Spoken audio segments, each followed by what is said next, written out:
अकोला जिल्ह्यात कृषी पंपाच्या वीज पुरवठ्यात करण्यात आलेल्या कपातीविरोधात शेतकरी संघटना आक्रमक झाली आहे।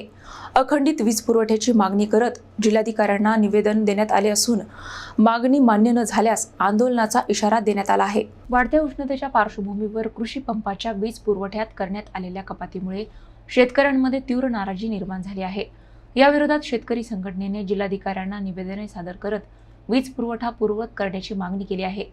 निवेदनानुसार अकोला जिल्ह्यात सध्या तीव्र उष्णतेची लाट असून अकोट आणि तेलारा तालुक्यातील मोठा भाग बागायती शेतीवर अवलंबून आहे।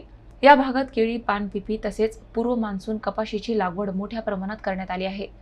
अशा परिस्थितीत पिकांना नियमित पाण्याची गरज असताना महावितरण कंपनीने कोणतीही पूर्वसूचना न देता कृषी पंपांच्या वीज पुरवठ्यात 2 तासांची कपात केल्याचा आरोप करण्यात आला आहे।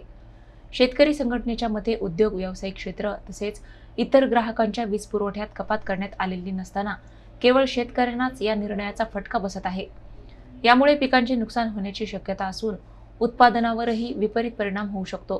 कृषी पंपांना मुबलक आणि अखंडित वीज पुरवठा तातडीने सुरू करावा, अन्यथा जिल्हाभर तीव्र आंदोलन छेडण्यात येईल असा इशारा शेतकरी संघटनेचे जिल्हाध्यक्ष लक्ष्मीकांत कोटकर यांनी दिला आहे। का तर ऊर्जेचा तुटवडा आहे। मग 2 तास शेतकऱ्यांचीच का, उद्योगधंदे आहेत, व्यापार आहेत, त्यांचे 24 घंटे यांना लाईन मिळते। कृषी पंपांना 8 घंटे मिळते। इजी फीडरवर त्यातही कित्येक वेळेस विजेचं फ्लक्च्युएशन होते। एकसारखा उच्च दाबाची गुणवत्तावाली वीज शेतकऱ्यांना मिळत नाही। आणि त्याच्यातही जर हे कपात करत असतील, यांनी कपात करण्यापूर्वी शेतकऱ्यांना कोणत्याच प्रकारची माहिती दिली नाही। शेतकऱ्यांच्या केळी आहेत, पानपिपी आहेत आणि अकोट, तेलारा आणि अकोला जिल्ह्यामध्ये प्री मान्सून कॉटन ग्रोवर आहेत, म्हणजे पाऊस पडण्यापूर्वीच कपाशीची लागवड करतात।